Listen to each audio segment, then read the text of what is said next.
Good afternoon everyone. उम्मीद करती हूँ सभी लोग बहुत बढ़िया तरीके से अपनी पढ़ाई कर रहे होंगे। और हरियाणा जी के पढ़ना हमने स्टार्ट किया था, मेरे ख्याल 2 दिन हमने क्लासेस ले ली हैं, वेडनेसडे थर्सडे। हरियाणा का एक बेसिक सी अंडरस्टैंडिंग शायद थोड़ी थोड़ी तुम लोगों को हो गई होगी कि हरियाणा कैसे बना, पंजाब से हरियाणा किन कारणों से अलग हुआ, और हरियाणा जब अलग हुआ तो उसको कितना प्रतिशत मिला पंजाब का। उस 35% पंजाब से मिले इलाके में हमारे 7 जिले थे, घर JKM। इन 7 जिलों को काट काट के हमने आज अपने 22 जिले बना लिए। इस 7 जिलों के बाद हमें 1 इंच भी जमीन किसी से नहीं मिली, इन 7 में ही काट छांट करके ये 22 बनाए गए हैं।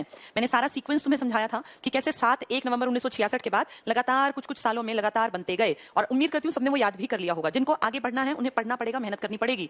1966 के बाद 72 में 2 बने थे, सोनीपत भिवानी। अब ये तुम्हें जबानी याद होना चाहिए। 73 में कुरुक्षेत्र, 75 में सिरसा, 79 में फरीदाबाद, फिर 10 साल का गैप आया। 89 में KRPY 4 जिले, 89 के बाद 95 में पंचकुला, 97 में FJ फतेहाबाद झज्जर, इसके बाद 2004 में बनना था लेकिन बना 2005 में सत्यमेवपुरम मेवात यानी नूह, 2008 में पलवल, और 2016 में 16 नवंबर 2016 को चरखी दादरी। इस तरह करते करते 22 जिले विद डेट तुम्हें मैंने बताए थे, महीना दिन तारीख कुछ भी पूछ सकते हैं। पिछले सारे एग्जाम्स उठा के देखो, बहुत बार ऐसे पूछ लेते हैं कि इस जिले का गठन कब हुआ, तो हमें ये शब्दशः याद होना चाहिए हर एक जिला कौन सा किस सन में बना, किस महीने में और किस तारीख पे। कुछ भी नहीं था। 1 नवंबर 66 को घर JKM और KRPY 11 तो सीधे थे। फिर हमने याद किया प और फ भी 15 अगस्त के हैं, एक जैसे से 15 अगस्त। कौन कौन से थे वो? पलवल था, फरीदाबाद था, और एक अपना पंचकुला था। जो ये F और J हैं यानी फतेहाबाद और झज्जर, ये बने थे हमारे 15 जुलाई को, आजादी से ठीक 1 महीना पहले। और सिरसा आजादी से 11 दिन बाद यानी 26 अगस्त 1975 को। और तो कुछ याद ही नहीं करना था। मेवात में एक तरीका था 4-4-5 वाला, 4-4-4 होता तो और आसान था, लेकिन कोई बात नहीं, 4-4-4 4-4-5, इसका मतलब 4 अप्रैल 2005। और ये नवंबर सबसे नया वाला है 16 नवंबर 2016। तो बहुत आसान है, अगर आप थोड़ा सा ध्यान दोगे तो मुश्किल नहीं है। ठीक है, ये हमने सब पढ़ लिया था। इसके बाद मैंने आप लोगों को मंडल बताए थे कि कैसे दिमाग में सेट करना है। एक इमेज से मंडल बता दिए थे कल मैंने सारे ड्रॉ करके। सबसे ऊपर मैप में क्या था? पंचकुला। पंचकुला के साइड में, इसमें मैप कहां खुलेगा दोबारा से? पंचकुला के साइड में अंबाला, अंबाला के बिल्कुल साइड में यमुनानगर, उन दोनों के नीचे कुरुक्षेत्र, कुरुक्षेत्र के पैरों की तरह एक तरफ कैथल एक तरफ करनाल, फिर करनाल की पट्टी आ जाओ यमुना के किनारे किनारे। मैप खोल दो कलरफुल वाला। तो उसमें क्या देखा था हमने? फिर ऊपर वाले मंडल में 4 जिले कौन कौन से? पंचकुला, अंबाला, यमुनानगर, कुरुक्षेत्र। देखो ये रहा कल जो हमने पढ़ा था। सबसे ऊपर इसमें अंबाला था, ये पंचकुला था, ये एक बेल्ट थी ना, पंचकुला, अंबाला, यमुनानगर, कुरुक्षेत्र। ऊपर के 4 जो तुम्हें दिखाई दे रहे हैं, पंचकुला है सबसे ऊपर, और अकेला पंचकुला है जो आपकी राजधानी चंडीगढ़ को टच करता है। बाकी हमारे पूरे 22 में से 21 जिलों की कोई सीमा हमारी राजधानी से नहीं टच होती। हमारी सिर्फ एक जिले की सीमा राजधानी से लगती है और वो है पंचकुला। मैंने आपको बताया था चंडीगढ़ पंचकुला एक रोड के इस तरफ चंडीगढ़ का हिस्सा पड़ गया, इस तरफ पंचकुला का। ये पंचकुला इकलौता है जो चंडीगढ़ को टच करेगा। पंचकुला के ठीक नीचे है अंबाला जो आप रेड कलर में देख पा रहे होंगे, ये रेड कलर में अंबाला। इसके आगे अगर हम जाएं, अभी हम इसी को फोकस करते हैं, मैप के इस हिस्से को देखो ध्यान से ताकि तुम्हें ये समझ में आ जाए। ये देखो 4 इकट्ठे, ये तुम्हें विजिबल होंगे। सबसे ऊपर पंचकुला है, ये ग्रीनिश टाइप में, जो ये पतला सा लंबा सा देख रहे हो ये अंबाला है। इसके इस तरफ ये थोड़ा बड़ा सा होंगे। सबसे ऊपर पंचकुला है, ये ग्रीनिश टाइप में, जो ये पतला सा लंबा सा देख रहे हो ये अंबाला है। इसके इस तरफ ये थोड़ा बड़ा सा यमुनानगर है, और इसका नाम यमुनानगर इसीलिए है क्योंकि यमुना की एंट्री यहीं से होती है हमारे राज्य में। वैसे तो यमुना ऊपर से आती है यमुनोत्री से, लेकिन यमुना की एंट्री यहीं से है, इसलिए इसका नाम पड़ गया यमुनानगर। ये बाउंड्री जो देख रहे हो ना, ये यमुना इसके साथ साथ चलती चली जाती है। हमारे और यूपी के बीच में नेचुरल बाउंड्री है ये यमुना की। ठीक है, तो ये यमुनानगर सबसे ऊपर पंचकुला, फिर ये लंबी सी पट्टी अंबाला की, फिर ये यमुनानगर। इनके नीचे आ गया कुरुक्षेत्र, और कुरुक्षेत्र के देखो पैरों की तरह कुरुक्षेत्र ऊपर, इसके नीचे की तरफ है ऊपर कैथल, नीचे करनाल। करनाल तो इस पट्टी में आएगा और कैथल उस पट्टी में आएगा। तो सबको समझ लेने हैं, ऊपर के 4 अब दिमाग में छपने चाहिए। ये पंचकुला, उसके साइड में जाएंगे तो अंबाला, उसके और साइड में यमुनानगर, उन दोनों के नीचे पड़ता है कुरुक्षेत्र। देखो ये रहा, दोनों के नीचे कुरुक्षेत्र है, इसके साइड में ये, इसके साइड में ये, और इन दोनों के नीचे कुरुक्षेत्र। तो पंचकुला ऊपर रह गया, वो किसी से टच नहीं होगा, वो सिर्फ एक जिले को टच करता है, हमारे अंबाला को। पंचकुला अकेला हमारी राजधानी को टच करता है, और पंचकुला 2 जिले हैं आपके राज्य में जो एक एक जिले को टच करते हैं, बाकी सब तो कई कई को टच करते हैं। एक पंचकुला है जो आपके इकलौते अंबाला को टच करेगा, और एक इधर पढ़ेंगे सिरसा है जो सिर्फ फतेहाबाद को टच करेगा। बाकी सब देखो, अब करनाल है पानीपत के साथ, जींद के साथ, कैथल के साथ, कईयों के साथ टच है। कुरुक्षेत्र भी देखो कईयों के साथ, ऐसे सब कई कई जिलों के साथ सीमा बनाते हैं। लेकिन आपके राज्य के 2 जिले हैं, एक ऊपर वाला पंचकुला और एक साइड में पढ़ेंगे अभी सिरसा। ये दोनों सिर्फ एक एक के साथ टच होते हैं, कहने को हमारा हिस्सा है, लेकिन इनकी बाउंड्री सिर्फ एक के साथ, हमारे पंचकुला के दिखाई दे रहे हैं ना, अंबाला के साथ बाउंड्री है, बाकी किसी को टच नहीं करता। उम्मीद है ये 4 समझ में आए होंगे। अब इसके आगे की पट्टी देखो, इसके आगे की पट्टी में हमें ये वाला हिस्सा देखना है, ये 3, बस इन पे नजर रखो। ये 3, ये जो थोड़ा डार्क कलर है, ये लाइट कलर, और ये तीनों काई रंग टाइप का। तो ये है आपका कैथल, ये है आपका करनाल। ये किसके पैरों की तरह है? कुरुक्षेत्र के 2 पैर मान लो। कुरुक्षेत्र ऊपर धर्मनगरी, उसके 2 पैर ऊपर जो पंजाब की तरफ है ये कैथल, और जो अपने यमुना की तरफ बहते हुए की तरफ है ये करनाल। ठीक है, के ये 3 जो है ना ट्रिपल के, देखो ये रहे कुरुक्षेत्र, कैथल, करनाल, इनमें चावल सबसे ज्यादा पैदा होता है। इन तीनों में इस पट्टी में के चावल की बहुतायत है, बासमती चावल की, इसलिए करनाल को धान का कटोरा भी कह देते हैं। लेकिन सबसे ज्यादा मिले जिसमें कि चावल निकाला जाता है वो है आपकी सोनीपत में। ध्यान से सुनना, अगर पूछे सर्वाधिक चावल का प्रोडक्शन तो तुम कहोगे कैथल, करनाल, कुरुक्षेत्र, के की पट्टी। लेकिन धान, खेत में तो धान ही लगता है, धान को निकालने के लिए जो मशीनें हैं, जो बड़ी बड़ी मशीनें लगा रखी हैं, धान ज्यादा निकालने की सुविधा सोनीपत में है, इसलिए सोनीपत को धान की कटोरी कहते हैं। धान का कटोरा पूछेंगे तो करनाल को, लेकिन धान की कटोरी कहेंगे तो सोनीपत को। चावल की कटोरी लिख देते हैं, चावल क्योंकि निकाले जाते हैं। इसके बाद ध्यान से सुनो, बासमती चावल का सबसे बड़ा बाजार पानीपत में है। कितनी अजीब बात है, देखो एक जैसे क्वेश्चन आंसर अलग। अलग अलग, और HSSC की तो आदत है बच्चे को दुखी करने की, तो ध्यान से समझना। अगर कहें सर्वाधिक चावल कहां पैदा होता है तो आप कहोगे इस पट्टी में, के इनमें भी पूछे किसमें, तो करनाल में। इस पट्टी में धान ज्यादा पैदा होता है, ये धान का कटोरा है, ये चावल की कटोरी है। सबसे बड़ा मार्केट जहां से बासमती चावल का निर्यात किया जाता है विदेशों में, ये है पानीपत। यानी यहां से लेके इस ब्लू से लेके और इस ग्रीन तक चावल का प्रभाव है तो पूरे हरियाणा में, लेकिन इसमें ज्यादा के चावल धान उत्पादन में नंबर 1। चावल की कटोरी सोनीपत, क्योंकि चावल निकालने की मिल ज्यादा है यहाँ। इसके बाद बासमती चावल का प्रोडक्शन तो हो गया के में, लेकिन सबसे बड़ा मार्केट जो डेवलप किया निर्यात के हिसाब से वो पानीपत में। ठीक है, अब ध्यान से देखो इसको, ये 4 हो गए थे, इनको हटाते हैं। इस पट्टी पे देखो, कैथल, करनाल, पानीपत, ये तीनों एक मंडल में आते हैं। इन तीनों में डीसी बैठते हैं, आईएएस अफसर जो होते हैं, डीसी डिस्ट्रिक्ट कलेक्टर। और इन तीनों को कोई प्रॉब्लम हो तो करनाल मंडल है एक, क्योंकि मंडल 6 हैं, घर के एफ, तो वो करनाल मंडल में जो है वो मुखिया बैठेगा, जिसको आप कहेंगे आयुक्त, वो कमिश्नर होगा। इन तीनों की प्रॉब्लम होगी तो करनाल का कमिश्नर देखेगा। वैसे इसमें भी डीसी है, इसमें भी डीसी है, इसमें भी, ये तीनों आईएएस ऑफिसर्स हैं। उम्मीद करती हूँ समझ में आ गया होगा। ठीक है, आगे बढ़ते हैं। अब इधर आ जाओ। अब इधर तुम्हें ये 4 रंग दिख रहे होंगे, ये 4 बड़े बड़े, देखो जरा, यहां से सिरसा, देखो कितना बड़ा एरिया, नंबर 1 है एरिया में सिरसा, 4277 वर्ग किलोमीटर इसका टोटल एरिया। अभी एक का ही बता रही हूं, वैसे सबके याद करने पड़ेंगे 22 के 22, फिर भी अभी एक सुन लो, 4277, इसको ऐसे याद कर लो, 4 दोस्त 7 है, ऐसे याद कर सकते हैं ना इजीली। तो 4277 सबसे बड़ा एरिया। अभी कुछ साल पहले तक आपका भिवानी सबसे बड़ा था, लेकिन जैसे ही चरखी दादरी अलग हुआ 16 नवंबर 2016 को, तो भिवानी सिकुड़ गया, क्योंकि चरखी दादरी काफी बड़ा हिस्सा अलग हो गया ना इसका। इसीलिए आज अगर आपसे पूछे नंबर 1 कौन है, तो आप कहेंगे सिरसा एरिया में नंबर 1 है। कितनी अजीब बात है, ध्यान से देखो, इतना बड़ा एरिया, लेकिन हरियाणा के सिर्फ और सिर्फ एक जिले को टच करता है। सीमा दिख रही है रेड कलर की, फतेहाबाद को। ऐसे ही सेम जैसे कि पंचकुला ने टच किया था अकेले अंबाला को, तो यानी 2 जिले आपके हैं जो एक एक के साथ सीमा टच करते हैं। कौन से 2 जिले? सबसे ऊपर पंचकुला, अंबाला के साथ सीमा टच थी, और इधर आ जाए तो जो सबसे बड़ा एरिया में है सिरसा, वो सिर्फ अकेले फतेहाबाद को टच करता है। हिसार देखो नीचे रह गया, हिसार और सिरसा टच नहीं है, बाउंड्री अलग है दोनों की, आपस में मेल नहीं है। यहां से अगर इस तक पहुंचना है तो फतेहाबाद का रूट पकड़ना पड़ेगा, चाहे बॉर्डर क्रॉस करके जाए, मतलब फतेहाबाद का और किसी का नहीं, लेकिन फिर भी देखो फतेहाबाद टच है सिर्फ। तो एरिया में सबसे बड़ा कौन सा? सिरसा। अब इस पट्टी को देखो, जो सबसे बड़ी पट्टी है हरियाणा में, सिरसा, फतेहाबाद, हिसार और जींद, यानी इस ब्लू कलर से लेके ये पिंक तक पूरा, और फिर ये लाइट ब्लू तक, ये पूरी पट्टी एरिया में सबसे बड़ा। अगर पूछेंगे कौन सा मंडल है क्षेत्रफल में, तो आप कहोगे कौन सा मंडल है ये? इनके नाम में मंडल पता है ना किसका है ये? घर। तो एच कौन है? हिसार। हिसार में आयुक्त बैठता है, कमिश्नर। इसमें DC DC DC DC 4 DC हैं ये। इन चारों को कोई भी दिक्कत हो तो ये अपने कमिश्नर के पास जाएंगे, जो हिसार में बैठेगा। कमिश्नर यहाँ और यहाँ नहीं बैठेगा, कमिश्नर यहाँ बैठेगा। कमिश्नर बहुत सारे डिपार्टमेंट के होते हैं, वन विभाग का कमिश्नर अलग है, मैं उनकी बात कर रही हूँ जो प्रशासन के मुखिया हैं, वो वाला कमिश्नर। ठीक है, तो ये सबसे बड़ी पट्टी है। अब ध्यान से देखते जाओ, ये चारों की एक पट्टी भी दिमाग में बैठनी चाहिए। ऊपर के 4 कौन कौन से थे? पंचकुला, उसको टच करता अंबाला, अंबाला के साइड में यमुनानगर, अंबाला और यमुनानगर के नीचे आया था कुरुक्षेत्र। ये चारों एक मंडल में थे। कुरुक्षेत्र को सिर मान लेते हैं उसके 2 पैरों की तरह, एक कैथल था पंजाब साइड में और एक था करनाल। फिर कैथल, करनाल, करनाल के नीचे था पानीपत, उसके बाद फिर पट्टी अलग बदलेगी। तो ये 3 पट्टी किस किस की हुई? इसमें कौन कौन आ गए? ये कैथल, करनाल और पानीपत, ये एक पट्टी थी। तो हमने 3 देख लिए, 4 से एक मंडल बना, इन 3 से एक मंडल बना, इन 4 से। अब ये कलरफुल इसलिए बनवाया ताकि तुम्हारे दिमाग में रह जाए बातें। एक जैसा मैप होता है ना कलर का या ब्लैक एंड व्हाइट, तो क्लियर नहीं होता, वहां तुम्हें लगेगा कि हिसार भी टच करता है सिरसा को, लेकिन नहीं करता। ये कलरफुल मैप से दिमाग में बैठा लो, सिर्फ एक सीमा फतेहाबाद की टच होती है। इसके बाद आते हैं एक ऐसा मंडल जिसमें नंबर ऑफ डिस्ट्रिक्ट सबसे ज्यादा है। वो कौन सा मंडल है आपका? जो रोहतक मंडल है। कैसे? क्योंकि रोहतक में 5 हैं। अब तक हमने 4 पढ़ा, 3 पढ़े, 4 पढ़े, अब ये इकलौता है 5 वाला। कौन से 5? जो ये व्हाइट कलर में है, रोहतक। रोहतक के इस तरफ देखो तो सोनीपत है, देखो सोनीपत, और इस तरफ जाओगे तो भिवानी है। भिवानी जो कभी नंबर 1 था एरिया में, लेकिन अब नहीं है। तो रोहतक के राइट साइड में अगर मैप ना देखो तो राइट साइड में सोनीपत, लेफ्ट साइड में भिवानी। भिवानी से ही काट के ये ब्लू पट्टी देख रहे हो ना, ये अलग की है 2016 में चरखी दादरी। दादुर होता है मेंढक, ऐसे कहते हैं यहाँ मेंढक बहुत ज्यादा थे, इसलिए इसका नाम दादुर, दादुर होता है मेंढक, उसके नाम पे इसका नाम चरखी दादरी पड़ा। बहुत सारी मान्यताएं, जिनमें से एक मान्यता ये है। तो रोहतक बीच में ले ले, सोनीपत, भिवानी, चरखी दादरी, और रोहतक के नीचे काफी लंबी सी सीमा आपको दिख रही है, ये जो ये कलर है ये इसके साथ टच है, झज्जर। ये 5 एक मंडल हैं। इन 5 में डीसी बैठता है, और इन 5 में कोई भी दिक्कत हो तो फिर इनको अपने कमिश्नर जो कि रोहतक में बैठता है उससे बातचीत करनी पड़ती है। तो रोहतक, सोनीपत, इधर भिवानी, चरखी दादरी और झज्जर। ठीक है, ये 5 हुए। ऊपर के 4, साइड के 3, इधर के 4, अब बीच के 5। आपको सब कुछ समझ में आना चाहिए।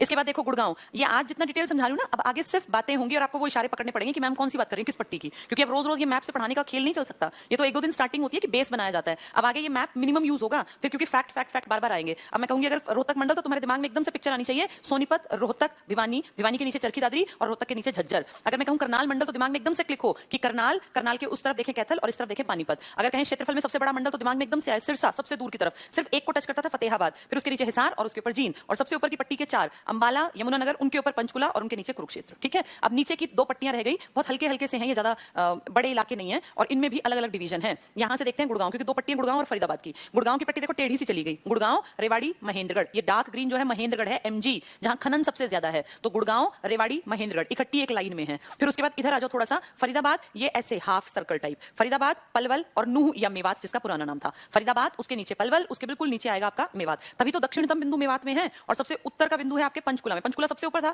और सबसे नीचे है मेवात। समझ में आ गया? ये 6 पट्टियां हैं, एक पट्टी ये ब्लैक ग्रीन और इस डार्क ग्रीनिश का मिक्सचर में एक पट्टी ये है, एक पट्टी फिर लंबी है, ये कौन कौन सी? गुड़गांव, रेवाड़ी और महेंद्रगढ़। फिर ये 5 हैं, रोहतक के साइड में सोनीपत, इधर भिवानी, भिवानी को काट के चरखी दादरी, नीचे झज्जर। बहुत आसान है, कुछ नहीं है, ध्यान से समझोगे तो। इस तरफ देखें तो सबसे इधर सिरसा, सिरसा की बाउंड्री सिर्फ फतेहाबाद से टच है, उसके नीचे बड़ा सा हिसार है और यहाँ जींद है। फिर ये 3 है, कैथल, करनाल, पानीपत, और ऊपर के 4 है पंचकुला, अंबाला, यमुनानगर और कुरुक्षेत्र। ये हमारे 22 जिले हैं। मैं लगातार 3 दिन से मैप की ही बातें कर रही हूँ, जिलों की ही बातें कर रही हूँ। एक बार ये समझ बन गई ना तो बाकी सारे आंकड़े तुम्हें बेहद आसान दिखेंगे, और अगर समझ नहीं बनी तो ये आंकड़े रटना बड़ा मुश्किल दिखेगा तुम्हें, ये याद नहीं होते फिर। चलिए अब हम पढ़ना शुरू करते हैं। आज मैं क्या चाहती हूँ कि तुम लोगों को जिलेवार परिचय पढ़ा दूं, ताकि धीरे धीरे टॉपिक्स कवर होने लग जाएं। जिलेवार परिचय, अब हर एक को जो ये क्लास ले रहा है स्टूडेंट, उसे अपने टोटल जिले पता है और कब कब कौन कौन से बने ये पता है, विद डेट, उसका दिन, उसका महीना, उसका साल पता है, और कौन सी पट्टी में, कौन से मंडल में कौन सा जिला आता है ये भी पता है। यानी अब तुम्हें मैप की बेसिक समझ हो गई कि कितने मंडल हैं, तो 6, कौन कौन से, घर, KF, कौन से जिले आपके स्टार्टिंग के हैं, घर, JK में, फिर धीरे धीरे कैसे बनते चले गए। 3 बहुत इंपॉर्टेंट टॉपिक मैंने आपको मैप से पढ़ा दिए। अब आज बात करते हैं जिलेवार परिचय की। जिलेवार परिचय जानने से पहले हमें मंडल पता हो, तो हमारे मंडल कौन कौन से हैं? हमारे मंडल हैं घर और KF, ये हमारे मंडल है। हम सबसे पहले एक एक करके उठाते चलेंगे, फिर जिले अपने आप समझ में आ जाएंगे। पहले बात करते हैं गुरुग्राम मंडल की। गुरुग्राम, दिमाग में पट्टी आनी चाहिए, नीचे वाली सेकंड लास्ट पट्टी। कौन कौन था उस गुरुग्राम वाले में? एक तो उसमें गुरुग्राम अपने आप था, गुरुग्राम, और उसके साइड में, गुड़गांव के साइड में क्या था? रेवाड़ी, और उसके भी साइड में क्या था? महेंद्रगढ़।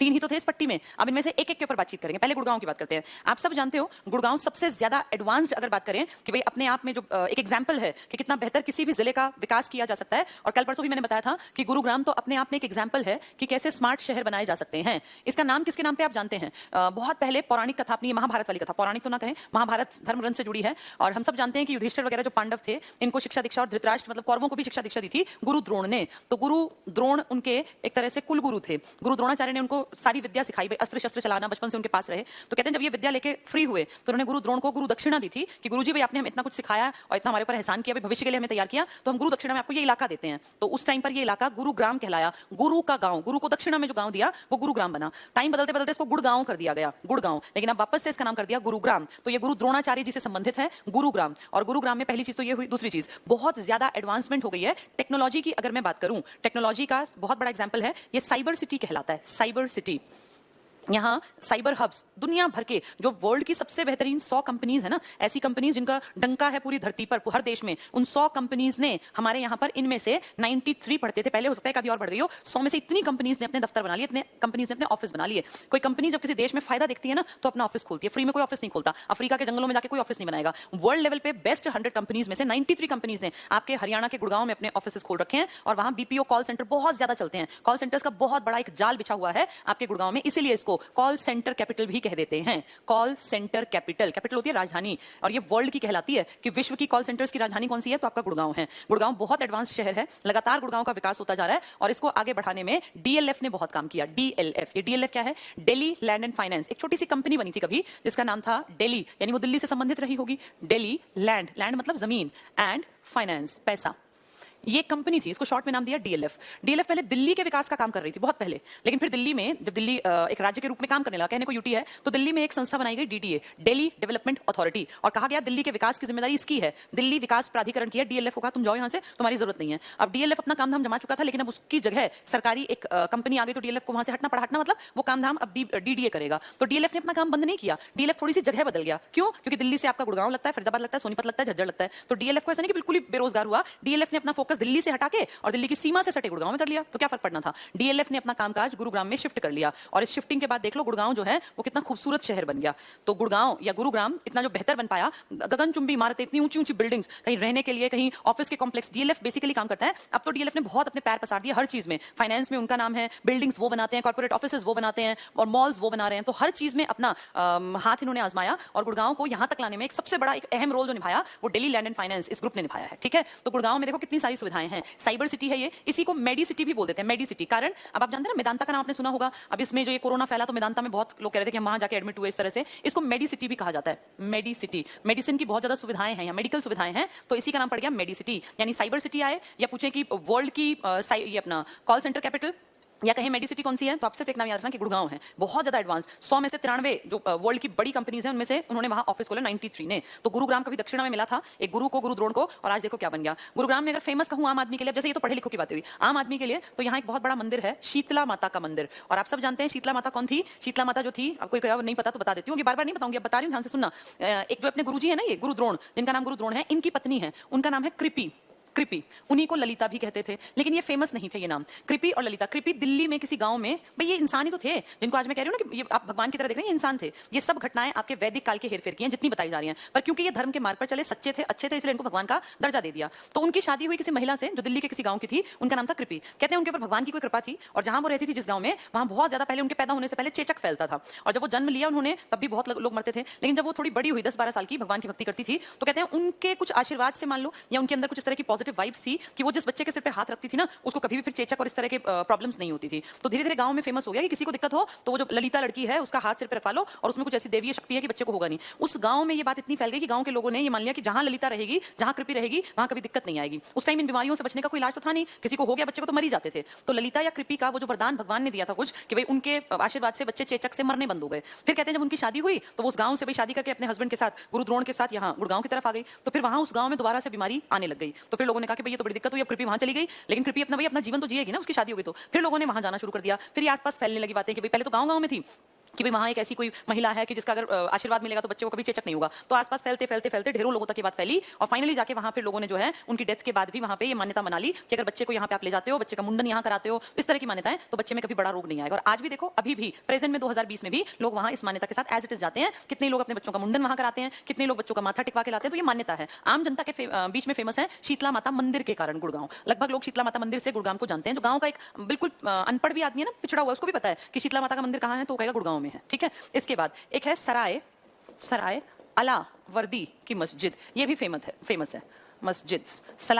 सराय अलावर्दी, कहीं कहीं अलावादी लिखा है, वो यही है। ये मस्जिद भी फेमस है। तो मैंने मंदिर बता दिया, मस्जिद बता दिया, है तो और भी बहुत सारी चीजें, पर फर्स्ट डे अगर तुम इतना भी याद रख पाओगे तो मोर देन एनफ है। ये गुड़गांव की खास बातें हुई, 3-4 बातें। गुड़गांव के साइड में क्या था, रेवाड़ी।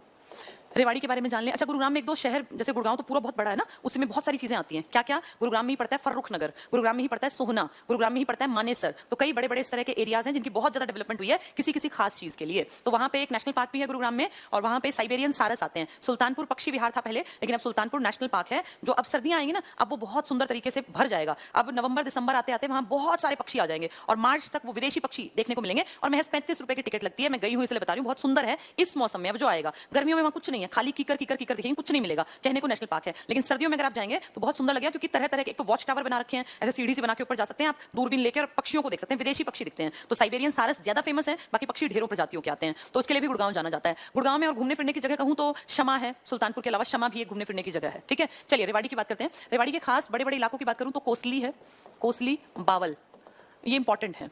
तीनों बड़े शहर हैं, ये पड़ते हैं रेवाड़ी में। रेवाड़ी जाना जाता है, एक बहुत बड़ा काम, यहाँ ब्रास मार्केट है, बहुत बड़ी ब्रास मार्केट, जिसको ब्रास मार्केट, ठीक है, ब्रास मार्केट में बड़े लेवल पे ब्रास का काम होता है, और पूरा एक इलाका डेवलप कर रखा है स्पेशल ब्रास मार्केट के नाम पर। इसको दूसरा, यहाँ पे एक खास तरह की जूतियां बनाई जाती हैं, तिल्ला जूती, ये सिर्फ यहीं बनती है, इसलिए फेमस है ये। तीसरा, रेवाड़ी में एक बहुत बड़ा, इनफैक्ट हरियाणा का सबसे बड़ा रेल जंक्शन है। रेवाड़ी की खासियत क्या है, रेवाड़ी जो है ना हमारा, इससे 5 डायरेक्शंस में अलग अलग में ट्रेन निकलती हैं। रेवाड़ी से अलग अलग दिशाओं में रेलवे ट्रैक से जुड़ा हुआ है रेवाड़ी। तो हरियाणा का सबसे बड़ा रेल जंक्शन अगर पूछेंगे तो आप टिक करेंगे रेल जंक्शन रेवाड़ी वाला है। तो बहुत सारे, लेकिन रेवाड़ी वाला सबसे ज्यादा फेमस है। ये तिल्ला जूती भी इंपॉर्टेंट है। और ब्रास मार्केट, ब्रास को आप हिंदी में कहते हैं पीतल, इसलिए इसका नाम है पीतल नगरी। पीतल नगरी लगातार डेवलप हो रहा है रेवाड़ी, क्योंकि कोसली में, बावल में जो ये उद्योग धंधे हैं ना, ये प्रेफरेंस के बेसिस पे अपनी अपनी प्रोडक्शन हाउस और बिल्डिंग्स और इस तरह की चीजें बनाने में लगे हुए हैं। तो अब लगातार उभरती नगरी में आते हैं कोसली और बावल, धारूहेड़ा भी यहीं पड़ेगा। तो ये सब बहुत धीरे धीरे डेवलप होता जा रहा है रेवाड़ी का इलाका। पर जो 3 बड़ी चीजें हैं, तो ब्रास मार्केट, पीतल नगरी याद रखना, तिल्ला जूती के लिए फेमस है, और रेल जंक्शन रेवाड़ी का सबसे बड़ा है हरियाणा के हिसाब से। ठीक है, तीसरा इस पट्टी में क्या था, महेंद्रगढ़। महेंद्रगढ़ एक ऐसा जिला, इकलौता ऐसा जिला जिसका हेडक्वार्टर महेंद्रगढ़ में नहीं है, नारनौल में है। इकलौता 22 जिलों में से 21 के हेडक्वार्टर जहां उनका नाम है ना। जैसे सोनीपत का हेडक्वार्टर कहां है, सोनीपत के सब गांवों को अपना काम कराने के लिए अगर सोनीपत के बड़े दफ्तर में आना है तो उनको सोनीपत आना पड़ेगा। ऐसे पानीपत का सारा कामकाज पानीपत में है सब कुछ, लेकिन इकलौता महेंद्रगढ़ है जिसका नाम महेंद्रगढ़ है, पर जिसके मेन दफ्तर जहां भी डीसी और ये सब दफ्तर मिलेंगे वो आपको मिलेंगे नारनौल में। महेंद्रगढ़ का हेडक्वार्टर महेंद्रगढ़ में नहीं है, बल्कि नारनौल में है। पहले मेवात भी ऐसा ही था, मेवात का सारा कामकाज नूह में था, तो हम 2 पढ़ते थे, लेकिन अब ऐसा नहीं पढ़ेंगे। क्यों? क्योंकि अब उसका नाम ही नूह पड़ गया, तो जिले का नाम बदला तो जिस नाम पे वही दफ्तर है, इसलिए मेवात का नाम बदल दिया। नारनौल इकलौता ऐसा है जहां हेडक्वार्टर है, जबकि उसका नाम जिले के नाम पर नहीं है, इकलौता। ये बहुत इंपॉर्टेंट पॉइंट बहुत बार आता है, पहला इंपॉर्टेंट पॉइंट। दूसरा, हरियाणा जाना जाता है अपने दूध दही के प्रदेश के कारण और खेती के कारण। हरियाणा भाई ऊपर देश की अगर काउंटिंग की जाए 1 2 3 4 की लिस्ट, तो हमारा नंबर एरिया में तो पड़ा है बहुत पीछे। हम छोटा सा एरिया लेके बैठे हैं, कितना 1.34, यानी टोटल आपके देश में 28 राज्य है ना, और आपके 8 यूटी हैं। उन 28 में से हम बहुत पीछे खड़े हैं क्षेत्रफल में। सिर्फ 1.34% हिस्सा है हमारे पास 100% का। 1% लेके बैठो, डेढ़ भी पूरा नहीं है। उस 1% में हम इतना गेहूं पैदा करते हैं, इतना बासमती चावल पैदा करते हैं और इतना दूध का प्रोडक्शन है यहाँ कि हम टॉपर्स में आते हैं, कभी तीसरे नंबर पर, कभी चौथे नंबर पर, कभी टॉप 2 में। ऐसा भी होता है हर चीज की खेती में। इसका मतलब हरियाणा अपनी खेती के लिए, अपने दूध दही के खान पान के लिए जाना जाता है। क्षेत्रफल नहीं है, फिर भी इतना अच्छा प्रोडक्शन निकालते हैं। लेकिन हरियाणा का जो ये जिला है महेंद्रगढ़,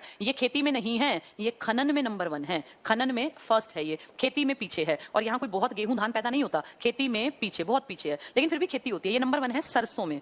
सरसों प्लस बाजरा, कैसे याद रहेगा? सरसों के साग के साथ बाजरे की रोटी खाई जाती है, तो सरसों और बाजरा इसमें नंबर 1 है। लेकिन बाकी खेती का मतलब अगर मैं कहूं धान से, या मैं बात करूं गन्ने की और गेहूं की, तो वो ना के बराबर, बहुत कम है। यहाँ नंबर 1 किस चीज में है? ये खनन में। खनन समझे? मिनरल का प्रोडक्शन, जिसमें बहुत सारे ओर्स मिलते हैं। तो यहाँ पे थोड़ा बहुत लोहा, तांबा, पीतल, बहुत थोड़ा, ज्यादा नहीं, लेकिन फिर भी मिलता है यहाँ। हर तरह के जितने आपने मिनरल्स और ओर्स सुने हैं ना, कुछ ना कुछ। अगर क्वेश्चन आया फला, जैसे एस्बेस्टस कहाँ पाया जाता है? एस्बेस्टस खनिज, जहां खनिज का नाम आया ना बड़े स्तर पे, वो महेंद्रगढ़ मिलेगा। तुमने चाहे ना सुना हो, 99% चांसेस इससे ही जुड़ा हुआ पूछेंगे, खनन से जुड़ा। ठीक है, खेती में पीछे है, लेकिन सरसों और बाजरे में ये फर्स्ट है। खनन के कारण इसकी इंपॉर्टेंस है, और इसका हेडक्वार्टर वहां नहीं है जहां पे ये जिसके नाम से है, हेडक्वार्टर अलग है। यानी हमने 3 कर लिए एक पट्टी के। कौन सी पट्टी के हैं ये तीनों? ये है हमारे गुड़गांव की पट्टी के। देखो, तो ये हमारा गुरुग्राम था पहला। गुरुग्राम की कुछ खासियत पढ़ ली, कुछ खासियत पढ़ ली हमने ये तीनों की, गुरुग्राम की, रेवाड़ी की और महेंद्रगढ़ की। एक पतली सी पट्टी याद करो, गुड़गांव, रेवाड़ी, महेंद्रगढ़। ठीक है, ये जी पूरा हुआ। अब एच की बात करते हैं। एच मतलब कौन है? हिसार। हिसार याद करो, 4 बहुत बड़े बड़े, जिनमें सबसे बड़ा इधर की तरफ था सिरसा, कहने को सबसे बड़ा, लेकिन सिर्फ एक छोटा सा जो टच करता है, वो छोटा तो मतलब है कि भाई हिस्सा, एक हिस्सा वो टच करता है फतेहाबाद को। ये सिरसा टच नहीं करता किसी को भी सिवाय फतेहाबाद के। तो सिरसा की बात करेंगे, इस पट्टी की बात करेंगे। जी हो गया ना एच। एच मतलब हिसार। हिसार में कौन कौन आएंगे? इस तरफ बड़ा सा सिरसा, इसके साथ टच है फतेहाबाद, फिर नीचे यहां तक, फिर यहां नीचे ये अपना हिसार, फिर इधर पतली सी लंबी सी पट्टी जींद की। चारों का क्षेत्रफल सबसे बड़ा। अगर एरिया की बात करूं तो एक एक करके इनको पढ़ते जाएंगे। हिसार की खासियत, क्योंकि एच पढ़ रहे हैं। हिसार, हिसार जो सिटी है, इसी में पड़ता है नारनौल, इसी में और भी बहुत छोटे छोटे इलाके हैं, पर आज हम मेनली हिसार की बात कर लेते हैं। हिसार को कहा जाता है स्टील सिटी, इसी को कहा जाता है मैग्नेट सिटी, या काउंटर मैग्नेट सिटी भी लिख देते हैं। Counter magnet city, steel city, counter magnet city. ये क्या है? यहाँ पे ना एक बिजनेस छोटा सा दुकान से स्टार्ट किया था। ओपी जिंदल का नाम आपने सुना होगा।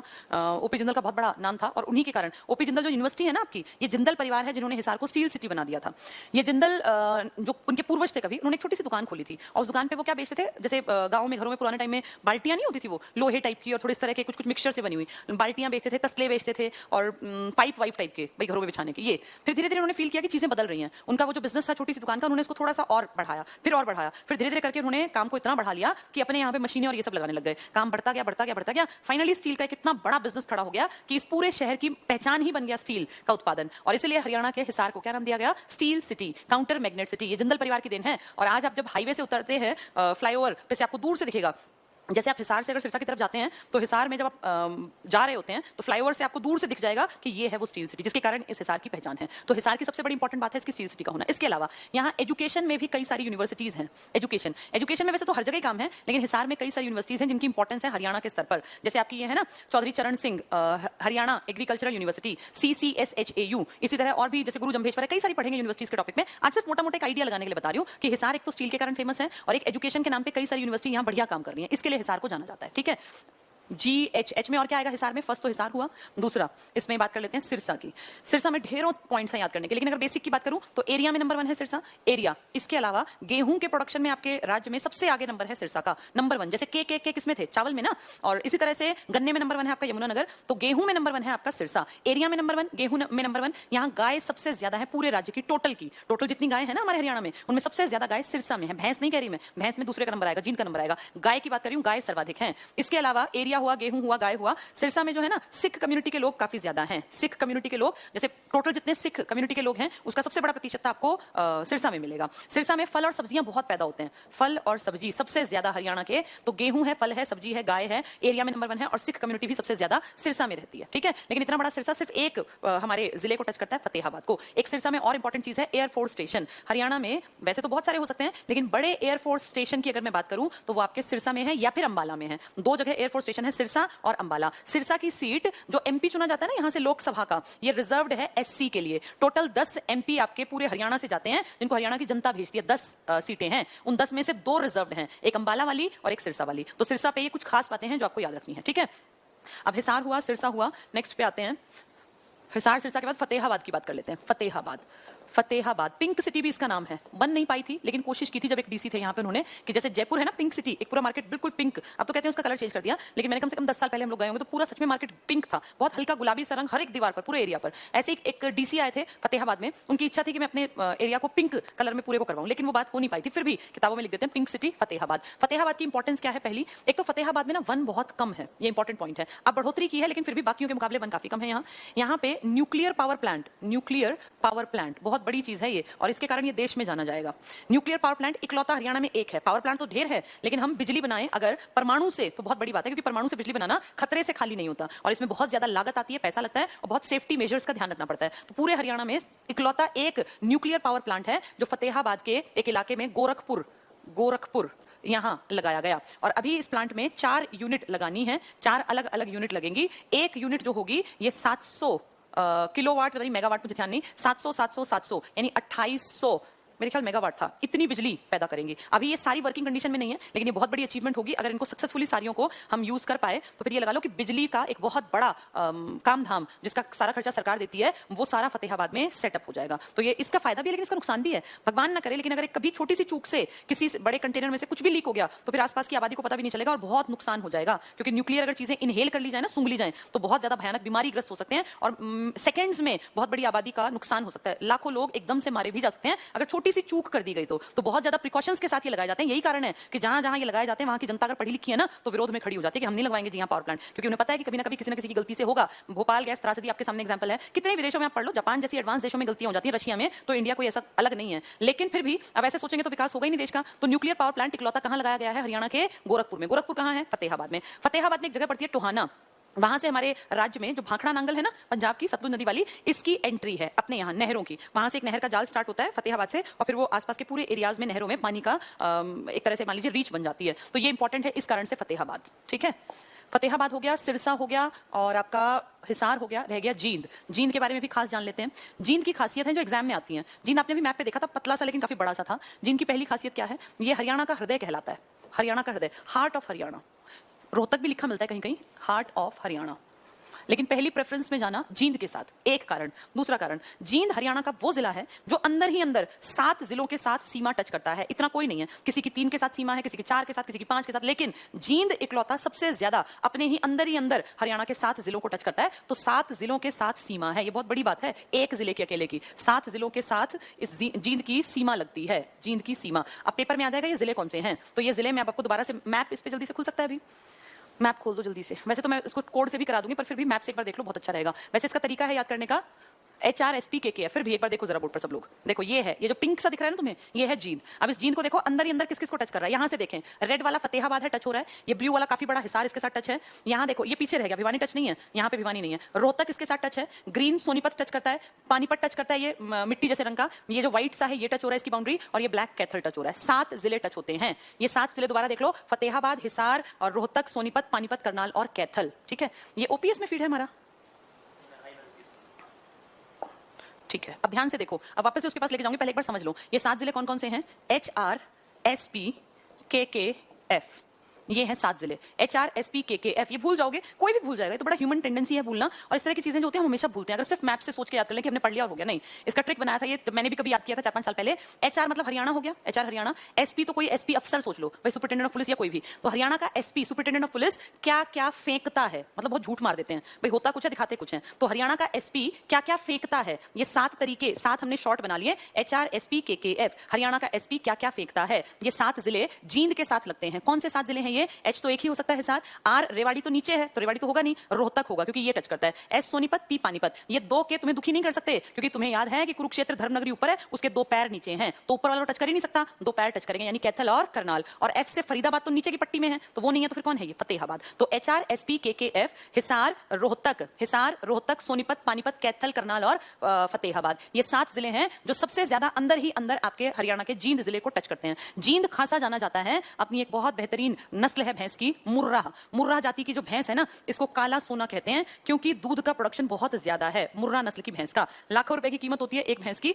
जिस जो किसान अफोर्ड कर सकते हैं उनके लिए कमाई का बहुत बढ़िया साधन है। और ये मुर्रा नस्ल हमारी नहीं है ये पंजाब साइड की, लेकिन सर्वाधिक नंबर अगर कहें सबसे ज्यादा कहां पाया जाता है तो आप जींद टिक करेंगे। सबसे ज्यादा भैंस मुर्रा जाति की भैंस पाई जाती है हरियाणा के जींद में, इसलिए इसको दुग्ध नगरी भी कह देते हैं। भाई जहां मुर्रा होगी वहां तो दूध का प्रोडक्शन ज्यादा होगा, तो दुग्ध नगरी भी क्या बन गई? जींद। 7 जिलों को घेर के कौन बैठा है? जींद। और हार्ट ऑफ हरियाणा भी कौन है? जींद। हरियाणा में जींद में एक खासी जगह है जिसके कारण ये ज्यादा फेमस है लोगों के बीच में। क्या है यहाँ पर? यहाँ एक जगह पड़ती है पांडु पिंडारा।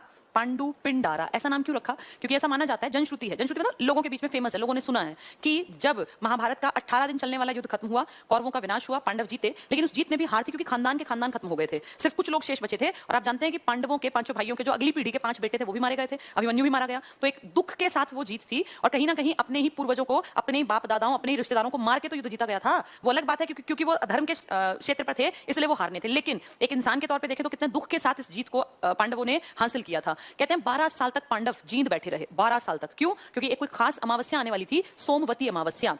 ये अमावस्या थी, सोमवती अमावस्या, इसका वेट करते रहे। ऐसा क्यों? अमावस्या कहते हैं इस अमावस्या पे इन्होंने अपने जो पूर्वज जो थे ना उनकी डेथ के बाद पिंडदान किया था, तो अपने पूर्वजों का पिंडदान करने के लिए ये वेट करते रहे 12 साल तक। आज ऐसा पिंडदान बहुत लोग हरिद्वार में कराते हैं, देखा होगा ना आपने, हरिद्वार में कितने लोग होते हैं जो अपने पूर्वजों की डेथ के बाद वहां पिंडदान, भाई ब्राह्मणों को खाना खिलाना और इस तरह के काम करते हैं। तो ऐसा पिंडदान पांडवों ने किया था जिस जगह पे, वो जींद में पड़ती है, और उन्होंने 12 साल तपस्या की, सोमवती अमावस्या की, उस जगह का नाम पड़ गया पांडु पिंडारा। इस जगह पे दान किया था वो, तो पांडु पिंडारा। और क्योंकि ऐसा हरिद्वार में करते हैं इसलिए इसको हरियाणा का हरिद्वार भी कह देते हैं। किसको कह देते हैं? पांडु पिंडारा को। कहां पड़ेगा ये? आपके जींद में। ठीक है, तो ये पांडु पिंडारा इंपॉर्टेंट है, याद रखना, कई बार इसके ऊपर क्वेश्चन देखे गए, अमावस्या और पांडु पिंडारा। जींद हो गया, तो जींद की 4-5 बातें मैंने आपको बता दी। अब एक बार देखें हमने 2 कौन-कौन से मंडल पढ़ लिए, जी और एच कंप्लीट हो गया। उम्मीद करती हूं समझ में भी आया होगा। जी और एच। गुड़गांव की 3 पट्टी में क्या क्या थे? गुड़गांव साइड में रेवाड़ी, फिर और साइड में महेंद्रगढ़। गुड़गांव की खासियत cyber city, medi city, DLF का बहुत बड़ा कामकाज गुरु द्रोण को दिया था, कृपी उनकी पत्नी ललिता जो यहाँ आके फिर शीतला माता के रूप में जानी जाती है, मंदिर उनका। रेवाड़ी की बात करें, रेवाड़ी, कोसली और बावल, उभरती हुई औद्योगिक नगरी, यहीं पे पड़ता है पूरा इलाका, धारूहेड़ा वगैरह, लगातार ग्रोथ कर रहा है रेवाड़ी। अपनी खास जूती जिसका नाम है तिल्ला जूती, पीतल नगरी, और ये जाना जाता है रेवाड़ी। एक तो यहाँ बहुत सारे बड़े बड़े नाम भी है, राव वगैरह, कभी फिर बताऊंगी क्योंकि एक दिन में सारी चीजें याद नहीं हो सकती। Railway junction. महेंद्रगढ़ खेती में पीछे है लेकिन खनन में नंबर 1 है। खेती की बात करें तो सरसों और बाजरा में नंबर 1 है, और जितने आपने मिनरल्स के नाम सुने ना मैक्सिमम, वो आपके महेंद्रगढ़ में मिलेंगे। फिर हमने हिसार देखा, हिसार की पट्टी में 4 आते हैं। सबसे बड़ा सिरसा, सिरसा गाय में नंबर 1 है, गाय की संख्या में। सिरसा फल और सब्जियों में नंबर 1 है। सिरसा गेहूं में नंबर 1 है। सिरसा में एरिया में नंबर 1 है, और सिरसा में जो जनसंख्या घनत्व है, शायद ये बताया नहीं, वो सबसे कम है, 303 व्यक्ति प्रति वर्ग किलोमीटर। सिरसा सबसे बड़ा है लेकिन टच करता है सिर्फ एक जिले को, फतेहाबाद को, हिसार को टच नहीं करता। सिरसा में एयरफोर्स स्टेशन है, और सिर्फ 2 एयरफोर्स स्टेशन आपके यहाँ फेमस हैं, एक अंबाला वाला और एक सिरसा वाला। सिरसा की सीट और अंबाला की seat MP member of parliament जो लोकसभा में जाएंगे 10 सीटें, उनमें से 2 आरक्षित हैं एससीज के लिए, अंबाला और सिरसा, तो ये हमें ध्यान रखना पड़ेगा। हिसार हमने देख लिया, स्टील सिटी है, काउंटर मैग्नेट सिटी है, जिंदल परिवार ने इसको बहुत फेमस बना दिया, एजुकेशन का बहुत बड़ा कामकाज भी हिसार में है। तो हिसार हुआ, और ये हुआ फतेहाबाद। फतेहाबाद में क्या था? फतेहाबाद में तो टोहाना से वो नहर की एंट्री इंपॉर्टेंट है। एक फतेहाबाद में न्यूक्लियर पावर प्लांट जो गोरखपुर गांव में जिसके ऊपर काम चल रहा है, 4 यूनिट बनेंगी जिनमें 700 का प्रोडक्शन होगा, और जब ऐसा होगा तो फिर हरियाणा बहुत बिजली के प्रोडक्शन में आगे निकल जाएगा। इसके अलावा हमने देखा जींद जो मुर्रा नस्ल की भैंस के लिए फेमस है, जिसको काला सोना कहते हैं। जींद इकलौता हरियाणा का वो जिला जिसकी बाउंड्री अंदर ही अंदर 7 जिलों को टच करती है। क्या था वो? हरियाणा का एसपी, एचआरएसपी, केकेएफ। ये केके कौन से नहीं हो सकता? कौन? कुरुक्षेत्र, क्योंकि वो सिर पे है, और पैरों में कौन कौन है? कैथल और करनाल। एचआरएसपी के एफ मतलब हिसार, रोहतक, सोनीपत, पानीपत, कैथल, करनाल, और एफ मतलब क्या होगा? फतेहाबाद। ठीक है, तो ये सारी बातें उम्मीद है समझ में आ गई होंगी। गुड़गांव और हिसार हमारे कंप्लीट हो गए। ये 2 मंडल अब तुम्हें दिमाग में मैप में भी होने चाहिए, और इनकी खासियत भी सबको जबानी याद होनी चाहिए। बहुत छोटे पार्ट करा रही हूँ, ये बहुत इलेबोरेटेड है। एक दिन में एक जिला पूरा हो जाए तो गनीमत माननी चाहिए, पर अगर ऐसे पढ़ेंगे तो बहुत ज्यादा कॉम्प्लेक्स दिखेगा। एक बेसिक सी समझ के साथ फिर आगे बढ़ेंगे ना तो पढ़ाई बेहद आसान दिखेगी। ठीक है, अंबाला का टाइम आज मुझे वो कह रहे हैं कम है क्योंकि 2-5 हो चुके हैं, कोई नहीं, एक बस मोटा मोटा सा बता देती हूँ। अंबाला में आपको पता है कौन कौन से आएंगे? अंबाला में 4 आएंगे। अंबाला, फिर एक आएगा पंचकुला, एक आएगा आपका यमुनानगर, और एक आपका आएगा कुरुक्षेत्र। ठीक है, ये 4 इस मंडल में ये 4 आएंगे। अंबाला में कल खास पढ़ेंगे कि अंबाला की खासियत क्या है। 1-2 बस बता दूं, मिक्सी सिटी है आपका अंबाला। अंबाला में बहुत बड़े पैमाने पे ग्राइंडर, मिक्सर, जूसर बनाए जाते हैं। इसके अलावा पंचकुला की अगर मैं बात करूं, मोरनी हिल्स फेमस है पंचकुला में। पंचकुला में जो आपका ये इलाका है ना, एचएमटी, यहाँ पर थी फैक्ट्री बहुत बड़ी, अब तो बंद पड़ी है। अगर बात करूं यमुनानगर की, यमुना नदी की एंट्री यहीं से होती है। यमुनानगर मेनली यमुना के कारण। और इसके अलावा आपका नेशनल पार्क जो दूसरा, 2 ही तो नेशनल पार्क है, एक वो सुल्तानपुर वाला, एक कलेसर, कहीं कहीं कालेसर लिखा है, वो यही है यमुनानगर में। यमुनानगर में भी कई तीर्थ स्थल हैं बड़े बड़े। और कुरुक्षेत्र की बात करूं तो 360 तीर्थ स्थलों को लेकर तीर्थराज की उपाधि इसको मिली हुई है। है और कुरुक्षेत्र तो ऐतिहासिक भूमि है क्योंकि यहीं पर लड़ा गया था महाभारत का 18 दिन का युद्ध, जिसके ऊपर 18 पर्व लिखे गए, 18 कहां मतलब दिनों की गाथा लिखी गई है। ठीक है, चलिए आज इसका सिर्फ इंट्रोडक्शन दिया, कल इसको डिटेल से पढ़ेंगे। यानी हमारे अभी अंबाला, रोहतक, करनाल और फरीदाबाद अभी 4 मंडल बाकी हैं, 2 हमने थोड़े थोड़े से पढ़ लिए, गुड़गांव और हिसार। ठीक है, तो इनको मैं आज इसको जिलेवार परिचय की फाइल लगवा देती हूँ। कुछ लोग कह रहे थे पीडीएफ में डलवा दो, पहले अरिहंत के हिसाब से पढ़ लेते हैं क्योंकि अरिहंत बहुत बेसिक सी किताब है अंडरस्टैंडिंग के लिए। इसके बाद मैंने बात कर लिया जो मेरी अपनी बुक है, वो भी उन्होंने कहा कि हाँ इस पे आ जाएगी, इजीली टाइप भी नहीं करनी पड़ेगी, उसके बाद फिर उससे पढ़ा दूंगी। वो थोड़ी डिटेल्ड है, जो मेरे वाली बुक है ना वो टाइम ज्यादा लेगी, और अभी कई बच्चों का पेपर है नवंबर में, तो टाइम कम है तो पहले एक बार मोटी मोटी सारी चीजों को देख लें, फिर उसके बाद जब टाइम ज्यादा होगा तो पूरा डिटेल से पढ़ेंगे। फिर मैं अपने वाली बुक जो है उससे उसकी पीडीएफ लगवा दिया करूंगी। ठीक है, चलिए आज के लिए इतना ही। पढ़ते रहो, खुश रहो और हमेशा आगे बढ़ने के लिए मन में रखो कि मुझे आगे बढ़ना है, मुझे सीखना है। Thank you.